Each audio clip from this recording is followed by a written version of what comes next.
Hello, everyone. Good afternoon, and welcome to the Soul Food Book Club, where we feed our soul with good, inspiring written words. And today we have the author of, hold your books up, please, Rhyming Reflections and Inspired Intentions. Thank you, Mary Lou Burdick, for being with us today. Thank you, Teri. It's such an honor to be here with all of you that are on the screen visual that have become my close friends. And welcome to others that I don't know that might be joining us. Yeah, and I love Jean's book. I think Jean got a special book because her sparkles. Yeah, it's so awesome. And I can't see it as well as we did the other day. It's the sparkles, I see it. Both sides of it sparkle. I don't know. We have our Auntie Jean Loriot that's with us from Texas and sparkling like crazy. We have Stacy Small Lord, who's in the other room with me. We have the beautiful Grace Isis joining us, but we can't see her. Hello. Hi, everybody.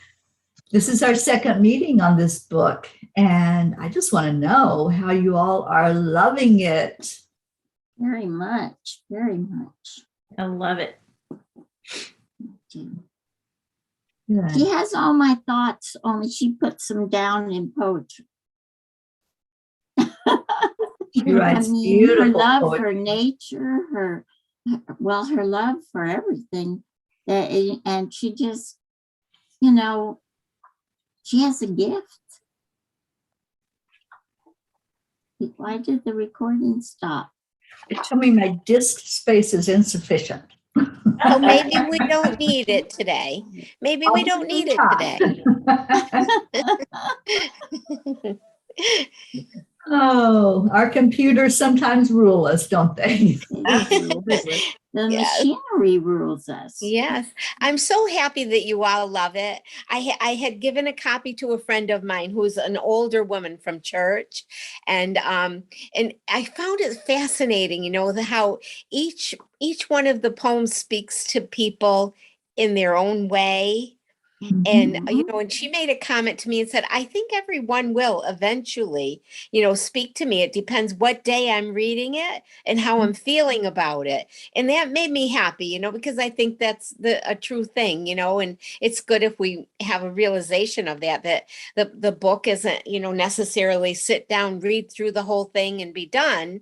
That it's an interactive kind of a book, where maybe sometimes you'll focus on the poem, maybe sometimes you'll focus on one question or a different one than another time. Maybe sometime you'll just use journaling for it, to express your own poems.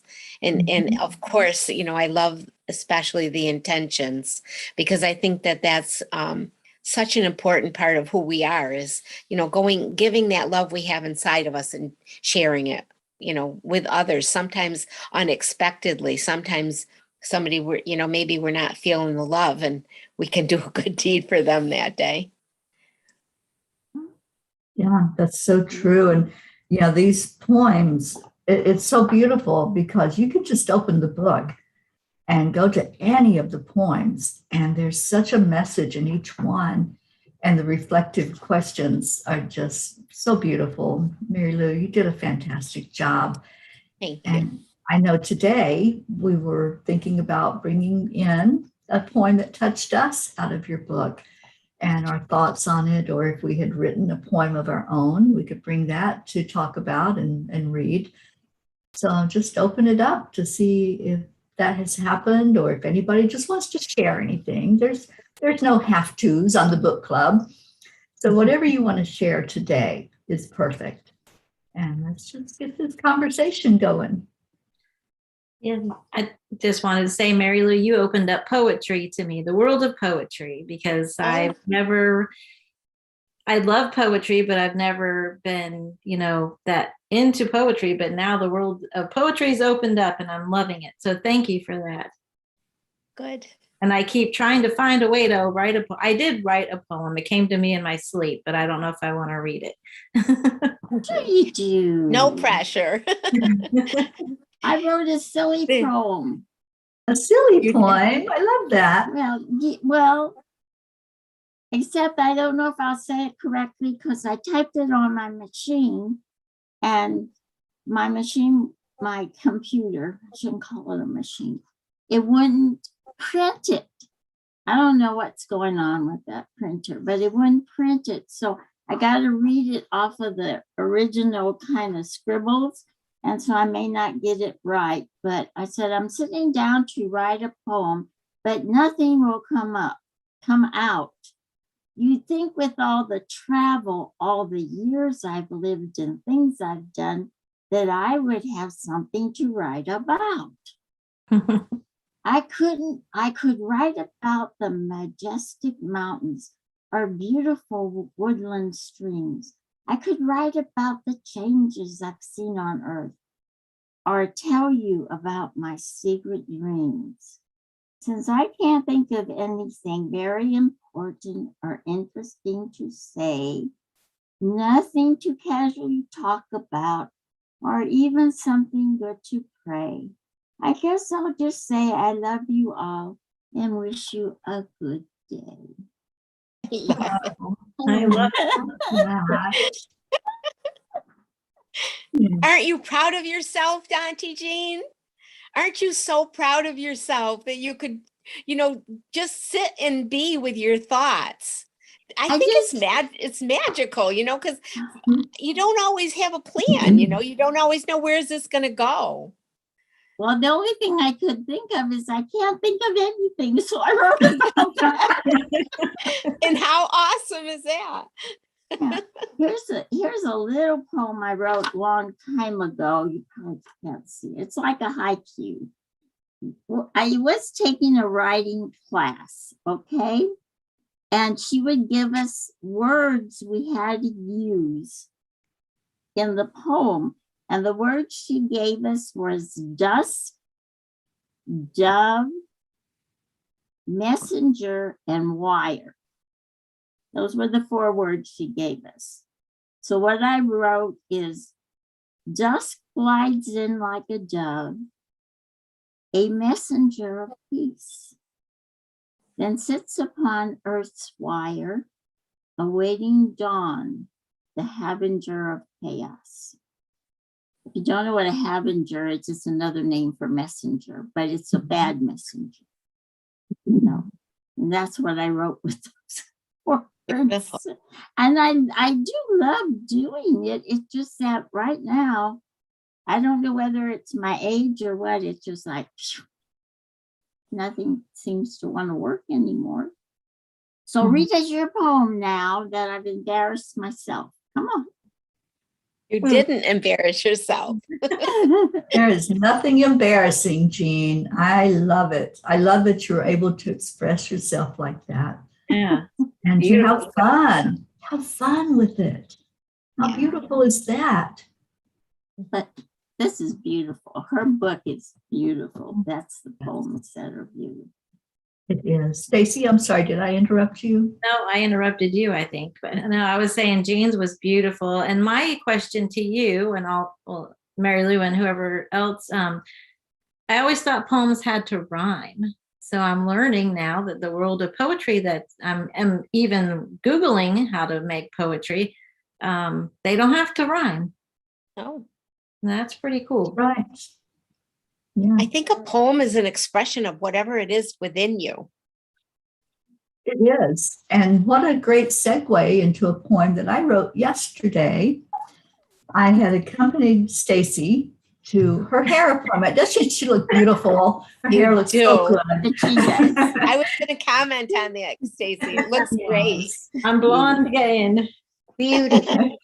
So while I was sitting there, I wrote this poem. And this was before I chose one of Mary Lou's poems, which I will go into that as well. But as I sat there, just having this time to myself and thinking, okay, what thoughts are coming forth right now? And I just tried to stay in the moment, what's coming forth. So, and it's not a rhyming poem, Stacy. So see, there was a reason that came up today. Hold on to love when things look unlovable, when time seems cruel, when life hands you a challenge. Hold on to hope when situations seem hopeless, when doors start closing, when you reach a dead end. Hold on to peace when turbulence roars, when waves crash into the shore, when your heart is broken. Hold on, don't let go of love, hope, and peace. Beautiful. Oh, I love it. I sure am glad that I didn't wait to read my poem after that. Oh my goodness, Jean. I love that. That's beautiful. Oh, That's a lot. Each one has beauty. I mean, that's yeah. beautiful. Everyone, there's no comparison. When we No. talk about Not our really. creativity, we talk about, what's coming out of our heart. There's no comparison. There's none better, none worse, there's nothing that's ugly about any poem or any writing. It's coming from your heart, and that's what's important. All right, I'll read mine that I got in my dream then. Okay. Peer pressure. No, just kidding. Okay. Positive peer pressure. Yes. You guys Positive. are pushing me out of my comfort zone in a good way. So, okay, here's the poem that I woke up with in my mind and I wrote it down. I listened to write it down. Who is that girl, I sit and ask? Who is this girl hiding behind this mask? Is she kind or is she brash? Take a look inward and ask. Who is this girl behind the mask? A wounded woman, perhaps? A woman who loves beyond measure, yet her mask is her favored treasure. A woman who rages and then cries. A woman who tells a story just with her eyes. Who is this girl behind the mask? She's every woman, just turn and ask. Stacy, Love how that. could you not love that? I do love it. And Stacy, you read it to me. Was it yesterday, I think, when it came through and you read it? But hearing it just now, it really resonates, and I love that poem. Oh, thank you. I woke up and it was just in my mind, so I wrote it down. So every morning now I'm thinking, where's my poem? Love it. Thank you. Fantastic. Wow. Thank you, Mary Lou, because I wouldn't have even thought about poetry. So thank you. You're welcome. Last time we came together and we were talking, we were thinking, my niece Tina had mentioned, me growing up hearing poems from my family, and I couldn't think of one from my dad, but he always loved the poem by Elizabeth Barrett Browning. How do I love thee? Let me count the ways. And, he was such a romantic, he you wouldn't know it by meeting him because he was like a rather short looking Frenchman. And he was always happy and, that was innocent and intelligence. And as I grew up, I learned that he had proposed to my mother on Valentine's Day. And the story of Elizabeth Barrett Browning and her husband, they were both poets and they fell in love with each other and it was a secret relationship.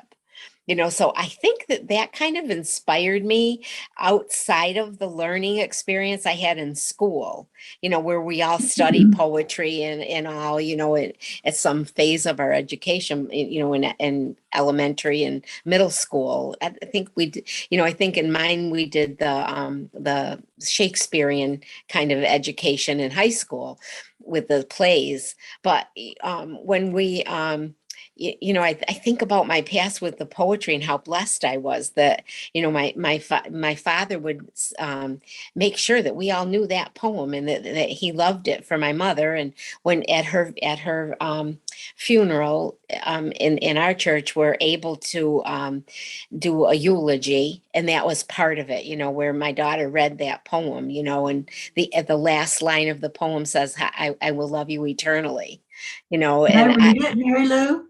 Can I do read you the have poem? do you I have it, do. Teri? I I'd love do. it. And I love this poem. I was thinking as you were talking in school, we had to read all the time. And I was drawn to poetry. And this was one of my favorite poems as well. How do I love thee? Let me count the ways. I love thee to the depth and breadth and height my soul can reach when filling out of sight. For the ends of being an ideal grace, I love thee to the level of every day's most quiet need by sun and candlelight. I love thee freely as men strive for right. I love thee purely as they turn from praise. I love thee with the passion put to use in my old griefs and with my childhood's faith. I love thee with the love I seemed to lose with my lost saints. I love thee with the breath, smiles, tears of all my life. And if God choose, I shall love thee better after death.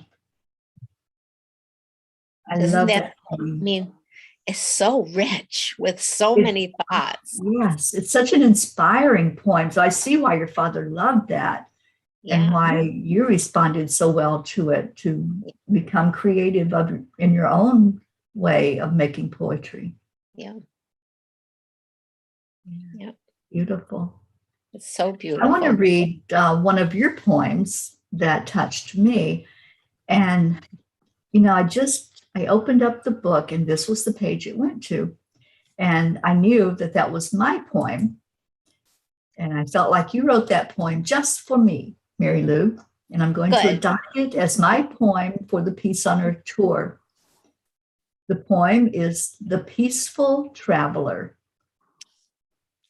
Freedom in motion, a journey through life's dialogue in continuous conversation with happiness and harmony, carried along in melodious song among silence and serenity. It was written for you. It was written for me. Oh my goodness, Teri. Yeah. That makes me so happy. Who And knew when I was writing that? And even the questions that you ask, what is the place you call home? Well, Mary Lou, you probably heard me say over and over again, home is wherever I go. When I go into somebody's beautiful family home, I feel like I am home. Yes. So home is wherever I am. Wherever I travel on this journey, it's home. And how would I describe freedom? Freedom is letting go of all the limitations, mostly the limitations I put on myself. And as I've traveled over the last year, those have just fallen away. They've fallen by the wayside. And what I'm left with is just this lightness, this air of, I can do anything. And going forward without any fear, that's freedom. To lose the fear is freedom. And then the third question, what spiritual place in our world is your destination? See, you wrote this just for me. I know you did. And it was 30, 35 or 40 years ago. Right, exactly. How awesome. Everything is timeless. Yep, the eternal now. Yes, it certainly is. So thank you. Thank you for writing. And what was your that answer? poem. What was your answer to my destination? My destination is whatever is next that the angels show me. I know that I'm going everywhere that they have laid out for me to go to. And I am using that freedom from fear to put one step in front of the other, to sit behind the steering wheel and say, where next, angels? Where do you want me to go? So my destination is where I'm supposed to be at any given moment, and confirmation from my phone. And you know what I'm Destination hearing you unknown. say is that your journey is your destination. It is. Yeah. Yeah, I love that. Like this. Yeah. Life is about the journey, you know, the Mhm. destination. Those No are wonder, points along the wonder way. I connected with you so quickly and so immediately, right? Yes. Yes. And I wrote a little haiku to go along with my answer, if you'd like to hear that. Yes. As I travel through on my way to roads unknown, I'm feeling so much peace. Beautiful. And this journey is a journey of peace, and it has helped me to find that peace inside of me. That's my destination, is that peace inside. And what a beautiful example you are to all Mhm. with that. Thank you, Teri. Definitely. Thank you. Okay, for the newbie to poetry, can you explain a haiku? And haiku is 17 syllables, not words. And the first line of the poem is 7 syllables, I think. Hang on. Is it 7 or 5? I think it's 757. No, it can't be right. 575. So the first line is 5 syllables, the second line is 7, and then the last line is 5. Thank you. And it's fun. I think it's fun to do haiku poetry because you can get so creative in just that little bit of space. You can just let It's a little more words flow. challenging, Stacy, than trying to just rhyme words. It's a little Yeah. more challenging, I think. Sounds Yeah. like it. And It's lots just of times thoughts. Yeah. you paint a picture, or you find a picture, and the haiku matches the feeling of the artwork or the picture. That's Mhm. what the Japanese do a lot. They Yeah. have beautiful artwork with their haiku. Right. Tracy, you're not saying anything. Where's your poem? I'm just listening at the moment. Just glad to be here with all of you. Thank you. I don't want you to think we're forgetting you because you can't be seen. Oh no, I'll make a roll. Okay. I'm so glad you're here, Gracie. And in the audience, we have Tabby. And Tabby said, beautiful, after Stacy, you read yours. And Conchetta Ward, thank you for being with us. Thank you all. And everybody else who's watching, thank you for being with us on the book club. And the book that we are discussing, if you came in later and didn't hear, is Rhyming Reflections and Inspired Intentions, Grace and Gratitude by our very own Mary Lou Burdick, who is the author of these poems.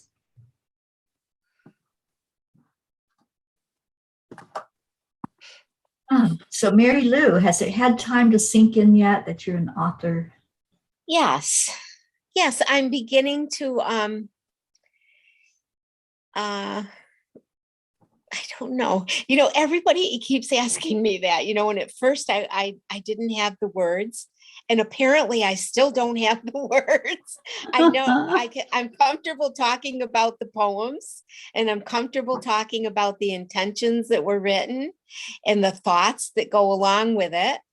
You know, I guess I still feel like me, you know, I think the most descriptive thing that comes to me is how thankful and grateful I am, you know, that those inspirations were given to me, and that I had the courage to sit and write them, and how important it is to me now. It's becoming more important to share, you know, because I want to believe that they're going to help somebody and touch somebody in some way. It was unexpected that it would inspire people to write their own poems, because, I was going in a different direction with it, obviously, to just be, a means of comfort and interest to people, like poetry can be in a personal way. And I love it, that you've encouraged the book club to write their own poems. And, it takes it to another whole level. And I love that. And it's fun. Yeah, Isn't it fun to just create? Fun. Yes. Yes. Because I had written down, most poems help us to reflect on ourselves. They offer traits that can define us. Poems help us to see our personal value. Personal life experiences mold us, and our own life choices create who we become. And that we're on a journey of change, exploration, loving, connecting, and always enjoying. Poems can help us think about the journey and remind us it isn't always black and white. It isn't always good or bad. It's just something that we need to be, and I love it that you've extended now to others through this book club to write your own poems. It's wonderful. Wonderful. It's not just, poems are not just, in other words, here today, they're not just our reflections and our thoughts and our wonderings. They're something to be shared with others. And I guess that's what it means to me to be, to be a poet. Like you asked me, how does it feel to be a poet? It feels good to know that it can inspire and help others to do similar things. Yeah, I agree. And I can see years down the road, somebody reading these poems, just like in our past, we read Elizabeth Barrett Browning and were inspired by her. Absolutely. You I'd like never to know, talk about. right?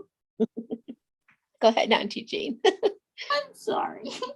I just was going to read the poem that I kind of liked. It's a little one, but it's called Desire. And I think it's like a personal thing for me. It says, the daisy and the buttercup await their turns to come, for each a role in nature warming in the morning sun. The need is to be needed, like nectar to the bees, drawn from drones to queen, wherever one heart beats. And I love that one because, and I love your reflections. What is your role in nature? Which is something I think that's really important for us to reflect on, especially now. And then who is it that needs you? And where or whom do you go to when you seek nourishment? I heard a story many years ago, just a little story that where a daughter and a mother lived together, and the mother was always happy, and she was always making everybody around her happy. And her daughter, from the time she was little, would say, Mom, how come you're so happy all the time?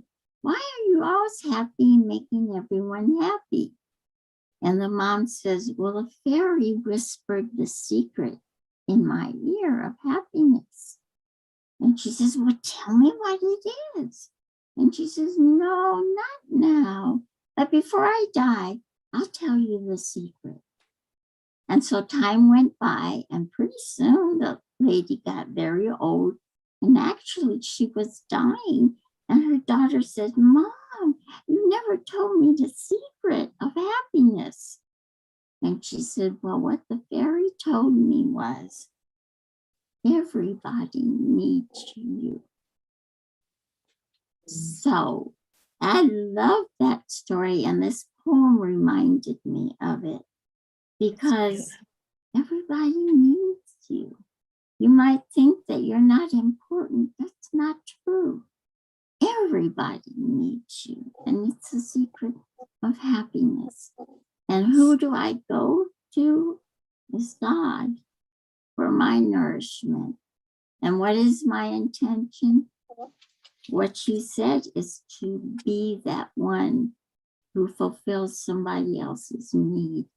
And that's why I think this one just really resonated with me, because I think it is a secret of happiness, being needed. You need to be needed. Everybody, you know, people say they need to be loved. And of course we do. Love is the answer for most things. But we also need to be needed. We need to be important. So I just love that one. Jean, I think that's so beautiful. And Greg Braden speaks to that. Greg is a scientist. For those of you who aren't aware of who he is, he's a scientist that has helped bridge science and spirituality. And when HeartMath went on this research quest to find out what the secret of longevity is, and they visited some of the really remote areas where people were living to 100, 110, 120 even, they were asking about their life and what was important, what mattered, what they did, and they observed them as they lived their life. And one of the things that came about from that research study was they were needed, and they were given jobs to do in their community, whether it was to watch the children, to teach, to, for some of them, they were walking at 100 years plus, they were walking to a stream and getting water in a pail and bringing it up to the community. So being needed, you're so right. That is the secret. And that's what the research has shown. If we have a job to do, if we have some need that we are meeting, then we have a purpose to keep getting up in the morning and going about our day and doing those things that we do. Thank you for sharing that. I love that. I think because as you get older, you feel like you're not needed anymore. And one of the things that being in the angelic family is the feeling that everybody's needed, that you're all needed, that if nothing else, your vibrations of positivity and love are affecting the world, and you're needed for that. So it's beautiful, and this was beautiful. So I think she was always a P, is what I'm saying. Mary Lou, it's always been a P. And of course, we're needed to protect Mother Nature too. Mother Nature needs us. Yes. Oh, anyway.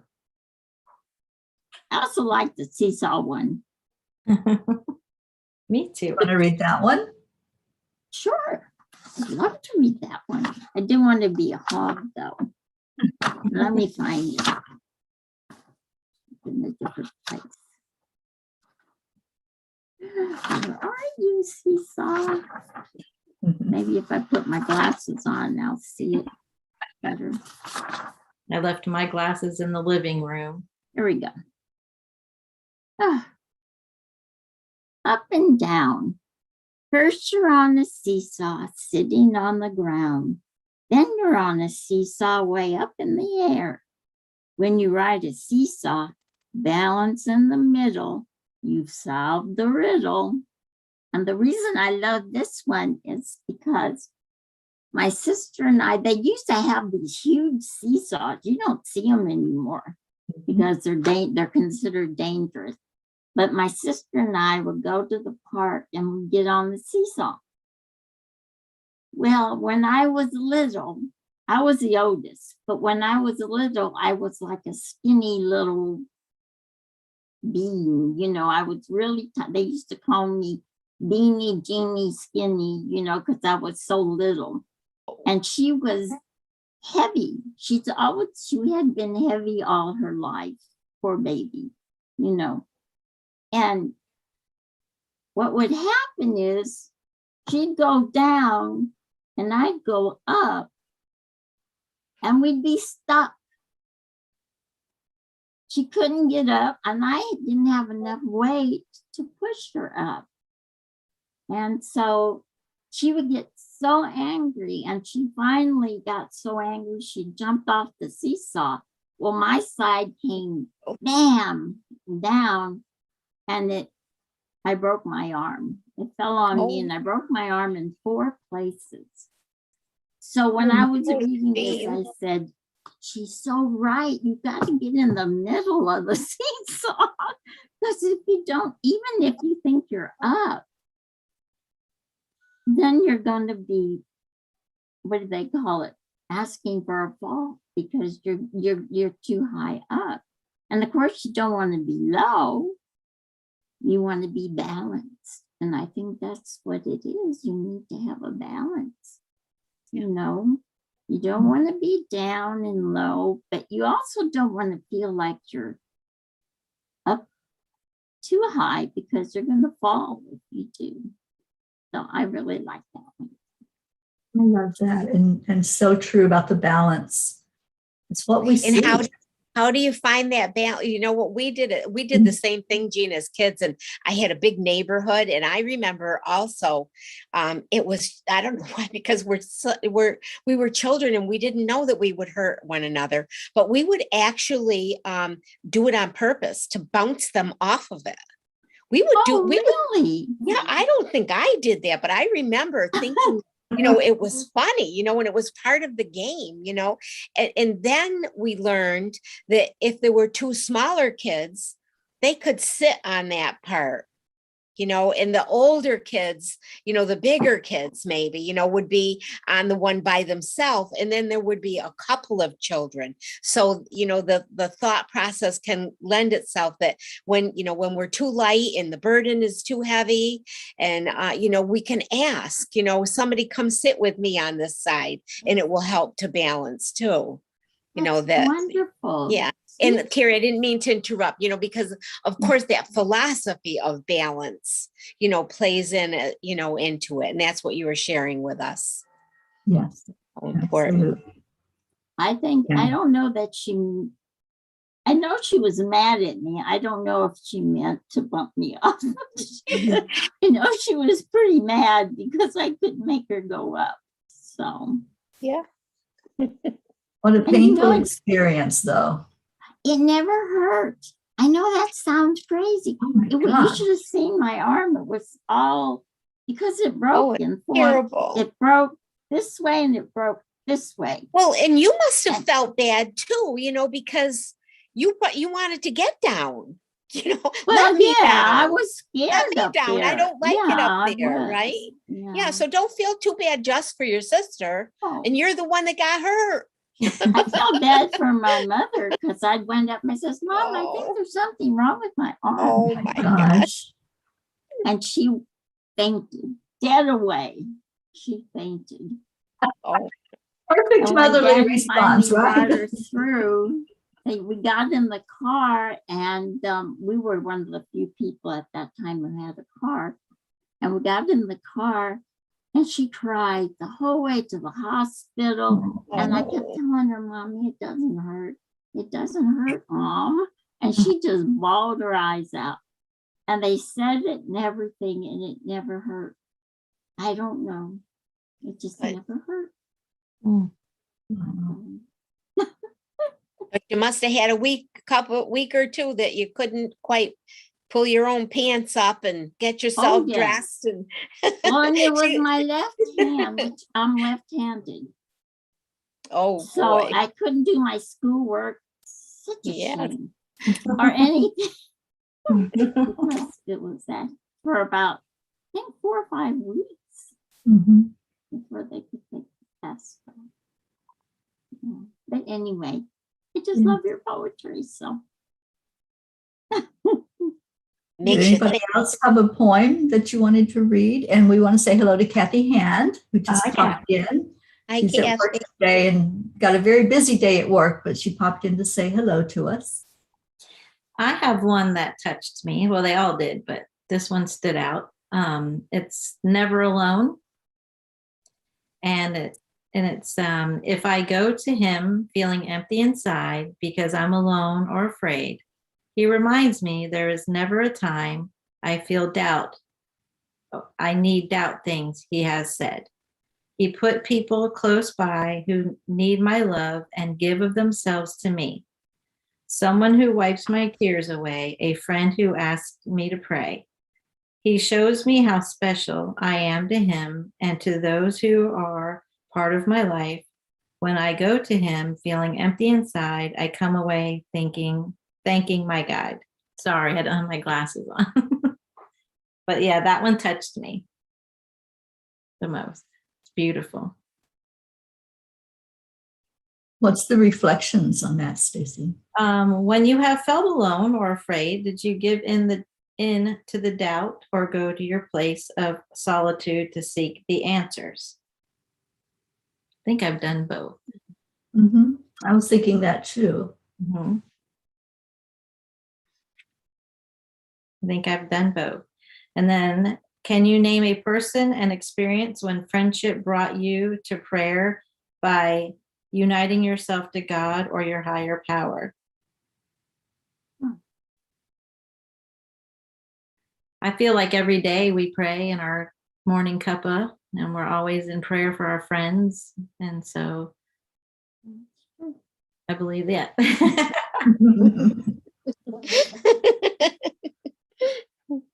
Yeah, so thank you. I love that. I love that too. And I just want to mention that Aunt Mary Lou's niece, Christina, would have been here with us today. She popped in, but she's got a kind of a sad situation that she's taking care of and asked for us all to lift her up in prayer. So if we could, when we leave this meeting today, just remember Christina and what she's going through and lifting up her beautiful little kitty sweetie.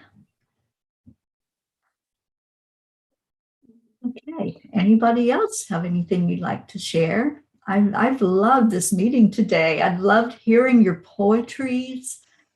Absolutely amazing. When we just set an intention, okay, I'm going to just see if a poem will come through, and it does.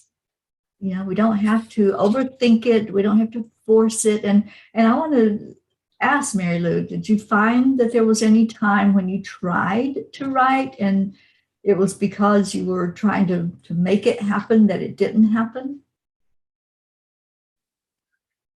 You mean trying to write poems?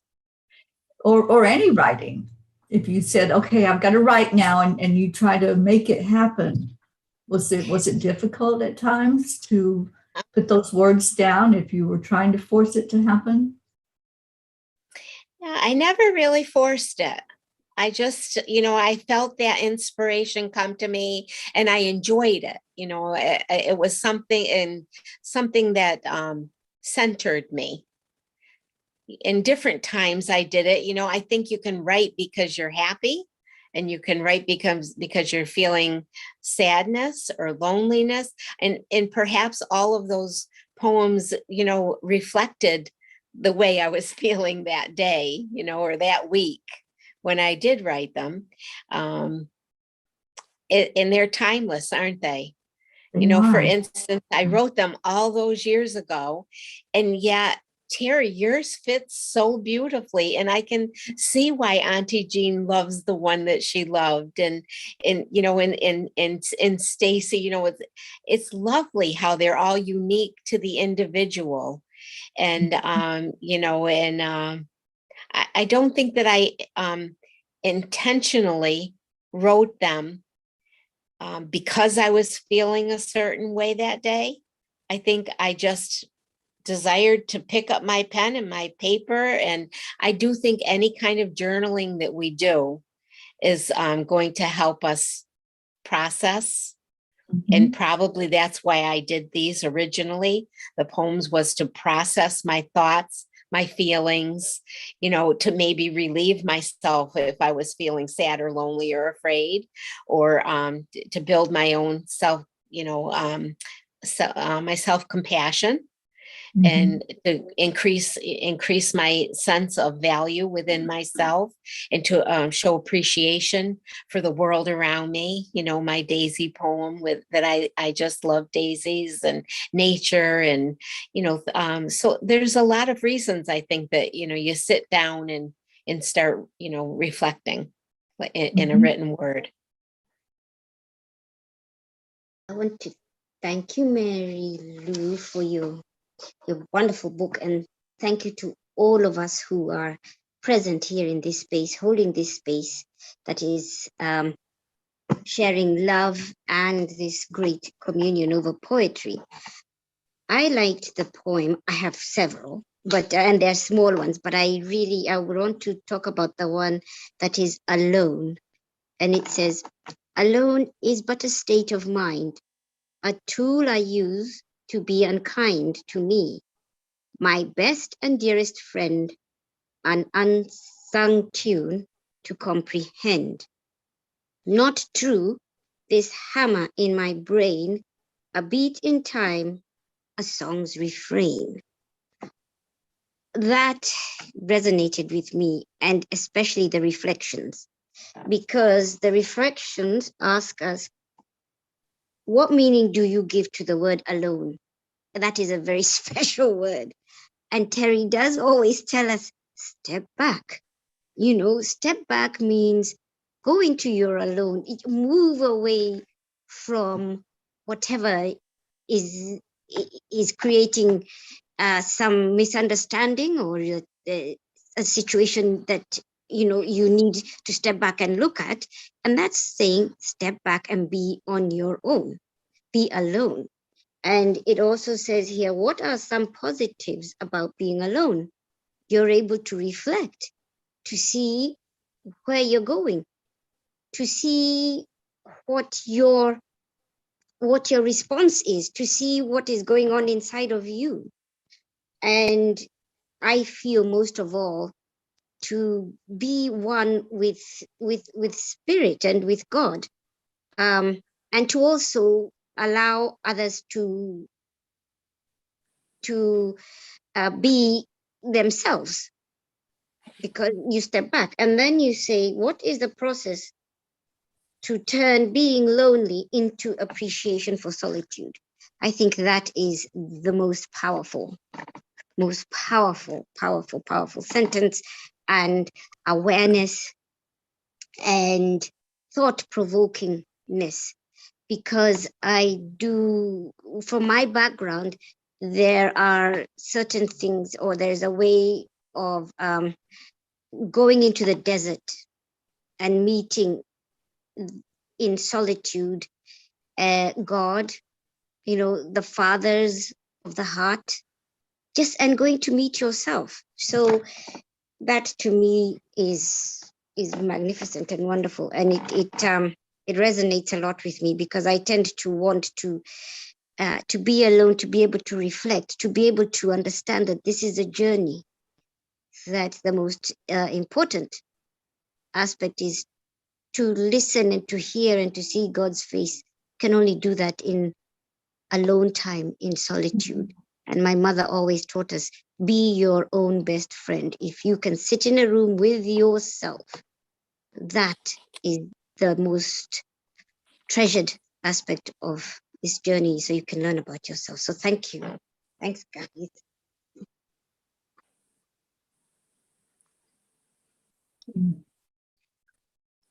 Grace Isis, you always blow me away with all of your beautiful wisdom. Thank you. Thank you for speaking, and for all of us today who spoke up and shared the love that we're feeling for Aunt Mary Lou, our author. And if you all would hold up your books again, anybody that's just tuning in or might see this later, we encourage you to get this book. It's on Amazon. And our author, Mary Lou, is so precious and dear to us. Thank you for being with us today and for just sharing your light with all of us. Going along with what Grace Isis said and her mama, being alone with yourself is, when it brings to mind the greatest command, love the Lord your God with all your heart, all your mind, all your soul. Love your neighbor as you love yourself. And I think it's like a trinity there going on, where you need to love yourself, you need to love others, and you get your love from the center from God. So thank you. Amen. Be comfortable with yourself. Yes, Love yes. yourself. Self-care and self-love. Yes. Those are the ingredients. Thank you all so much for being here. And we do this every Wednesday, 1:00 Eastern Time. We look forward to next week as we get further into discussion of this beautiful book of poetry. And maybe we'll have some more poems written by then, or some more of your beautiful poetry that we have to share that touched our hearts and what that meant as we reflected on it. Thank you. And Julie Kiss, I see you coming in. Hello to you. And we are going to leave everybody at the end of this meeting with Namaste, y'all. We'll see you later. Love y'all. Love you. Bye, everyone. Bye-bye.